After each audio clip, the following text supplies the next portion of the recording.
I wonder if you two could talk, say something about the process that you went through in putting together a proposal for just a, or from learning about the competition to getting into at the start.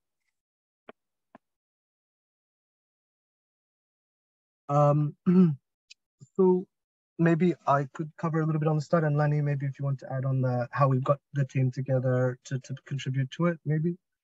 But in essence, for some of our supervisors at the University of the South Pacific um,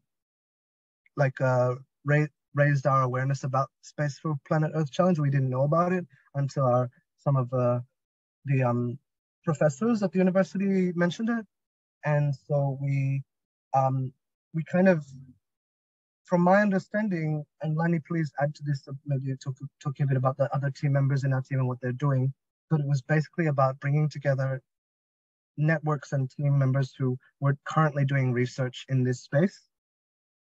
So Lani, I don't know if you can elaborate a bit on the different team members we brought together to contribute to the proposal. Yeah, so for our team members, we had different backgrounds.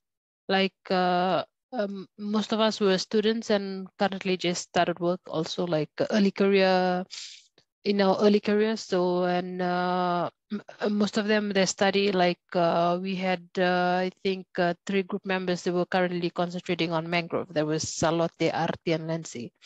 So that's how we actually formed our group. So according to the area of expertise you came in, for myself, because I had, from my work experience and from my studies, I was actually mostly involved in forest mapping.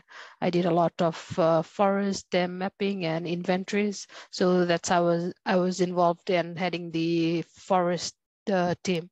And for Nick and the other team, and we also included not only students, but also advisors such as Nathan Wales and Elizabeth Holland. Those were advisors from climate change, and Nathan was actually part of the geography and GIS school in the University of the South Pacific.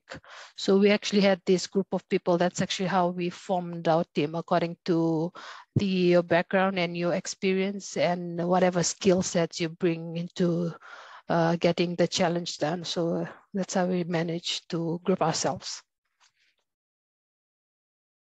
And I also wonder, during the process, did you actually change your thinking about or approach or changes, or was it straightforward and yeah, you already know? You already knew what you wanted to do. A good question. You have to think back. I think we actually learned a bit from there were so many kind of webinar sessions that you organized, Space organized for us. And we just kind of, we learned a bit a lot as we went. So I remember there were some really good ones from, I think it might have been the New Zealand Land Care, and there might have been also from Planet. I mean, we kind of studied in a lot of the webinars, even the ones that weren't related to our challenge. Like there was one about the Coral Allen Atlas. That was really good, even though it wasn't directly related to what we were doing. But I think we kind of learned incrementally, and we kind of made small adjustments. But our general direction was quite clear from the instructions of the competition. Right. So during your research, what software do you use? So do you specifically use during the analysis of the remote sensing data? Well, I'll start, and Lani, if you want to add anything, let me know. So we mainly made use of a mixture of, because we often try to make more use of the open source softwares, and so we did make use of QGIS, Quantum GIS.